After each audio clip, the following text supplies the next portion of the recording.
If you have your first $10,000 saved, you are already ahead of a lot of people. But this is also where things get dangerous because $10,000 feels like a lot when you are saving it and not that much when life starts reaching for it. One emergency, one bad investment, one vacation you convinced yourself was needed for mental health, and suddenly the money is gone. So the real question is not just how do you save $10,000? The real question is how do you turn it into $100,000? Quick disclaimer before we get into it, I am not a financial advisor. This video is for education and entertainment only. The first thing to understand is that $10,000 by itself does not make you wealthy. It makes you ready to stop playing defense all the time, ready to make smarter moves, ready to build a system where your money is not just sitting there waiting to be spent. Most people ask the wrong question when they finally save money. They ask, what should I invest in? Stocks, real estate, crypto, a business, index funds, something passive, something fast? And those are useful questions, but they are not the first question. The first question is, what job should this money have? Because if every dollar has the same job, you're probably going to misuse it. Emergency money should not behave like investing money. Investing money should not behave like rent money. Business money should not behave like shopping money. That is how $10,000 becomes powerful. Not because it is a magic number,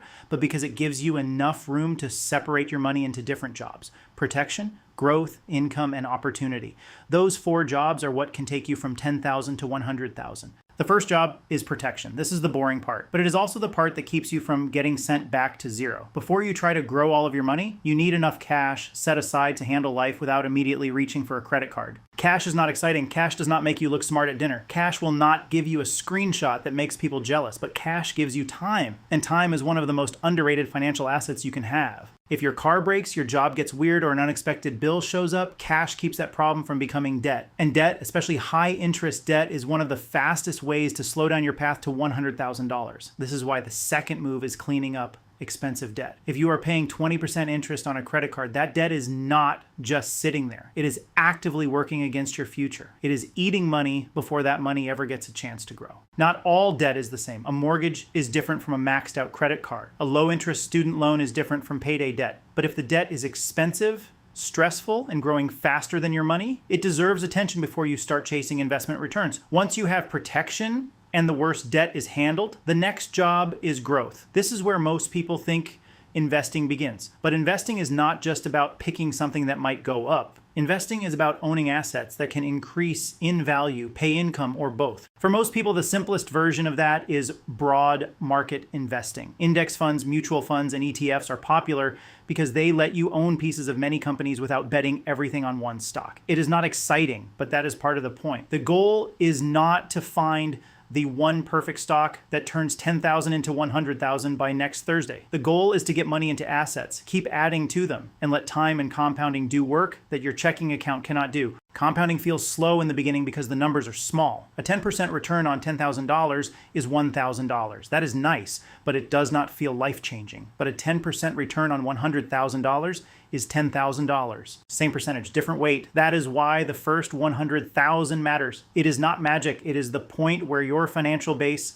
starts becoming heavy enough that growth finally feels noticeable. But here is the catch. You usually do not get from 10,000 to 100,000 from investment returns alone. Not at the beginning. You get there by combining returns with consistent contributions. The money going in matters just as much as where the money goes. If you invest $500 a month, that is $6,000 a year before the market does anything. If you invest $1,000 a month, that is $12,000 a year. This is why your savings rate matters so much early on. The market is not fully in your control. Your contribution rate is more controllable. And your contribution rate depends on the gap between what you earn and what you spend. That gap is the engine. If you make $4,000 a month and spend $3,900, your engine is tiny. If you make $4,000 and spend $3,000, now you have $1,000 a month that can go toward assets, debt payoff, or building income. So turning $10,000 into $100,000 is not only an investing problem, it is also an income problem. It is a spending problem. It is a consistency problem. And for most people, it is a behavior problem. Cutting expenses can help. Cancel things you do not use. Stop letting convenience quietly rob you. Be honest about whether something actually improves your life or whether it just gives you a 5-minute dopamine receipt. But cutting has a ceiling. You can only cut so much before your life starts feeling like a punishment. At some point, the bigger lever is income. A raise, a better job, overtime, freelance work, a side hustle, a small business, or a skill that makes you more valuable. This is where a lot of people underestimate small extra income. An extra $500 a month does not sound dramatic, but that is $6,000 a year. If that money gets invested instead of absorbed into lifestyle creep, it can change the timeline. And that brings us to the third job for your money, income. Some money should be used to buy assets, but some money can also be used to increase your ability to earn. Courses, certifications, equipment, tools, software, coaching, inventory, or anything that helps you make more money. This does not mean buy every online course from someone standing in front of a rented car. It means investing in skills that actually connect to income, skills that help you get hired, promoted, paid, booked, or trusted. The return on improving your income can be bigger than the return on almost any investment account, especially early on, because if a skill helps you earn an extra $10,000 a year, that can feed the entire wealth building machine faster. This is why the path from $10,000 to $100,000 should not be one lane. It should not be all cash. It should not be all stocks. It should not be all real estate. It should not be all business. It should be a system. Part of the money protects you. Part of the money grows quietly in diversified investments. Part of the money improves your income. And if your situation allows it, part of the money can be used for opportunities with higher upside. That might mean starting a small business. It might mean testing a product. It might mean building a website, a channel, a service, or a digital asset. It might mean learning how to resell, consult, freelance, or create something that brings in money while you still have your main income. There is not only one way to turn 10,000 into 100,000. There are many paths: real estate, funds, retirement accounts, business income, skill building, cash accounts can all play different roles. But not every path fits every person, and not every opportunity is worth your money. Some are illiquid, some are risky, some require time, some require knowledge, some look passive until you realize passive income often takes very active work upfront. Real estate can build wealth, but buying property directly usually requires more cash, more responsibility, and more risk than people expect. Real estate platforms and REITs may lower the barrier, but they still come with risk, fees, liquidity limits, and market exposure. Starting a business can have huge upside, but businesses can also fail. Flipping products can work, but only if you understand demand, margins, shipping, fees, and how much your time is worth. Alternative investments can be interesting, but interesting does not always mean suitable. That is the difference between building wealth and chasing ideas. Chasing ideas sounds like what can make me rich fast. Building wealth sounds like what fits my goals, my risk tolerance, my timeline,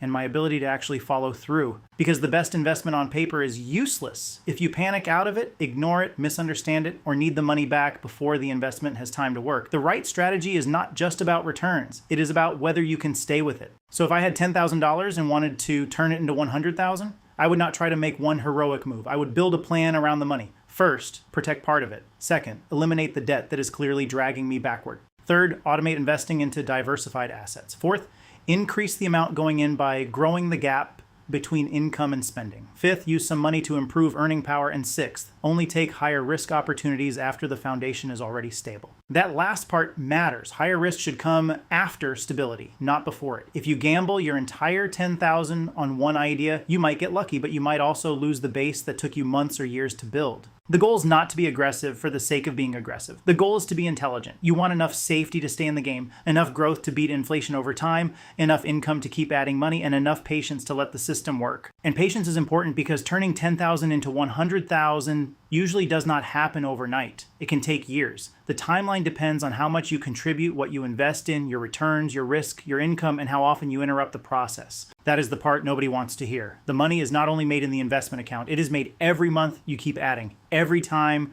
you avoid bad debt, every time you raise your income without raising your lifestyle by the same amount. It is made when you do not panic sell, when you do not borrow money to invest, when you do not drain your account for things you barely remember buying, when you stop confusing looking rich with actually building wealth. Looking rich is easy. You can finance the car, swipe the card, book the trip, and post the picture. Building wealth is quieter. It is owning assets, building income, keeping debt under control, letting boring moves repeat long enough to become powerful. That is why the first $10,000 is such an important test. It asks, can you keep money? Can you assign it? Can you add to it? Can you invest it without panicking? Can you use it to increase your income instead of just increasing your lifestyle? If the answer is yes, then 100,000 becomes realistic. Not guaranteed, not effortless, but realistic, because now you are not relying on one lucky investment. You are building a machine with multiple parts. Give every dollar a job, keep some cash, remove expensive debt, invest consistently, increase your income, own assets, be careful with high-risk opportunities,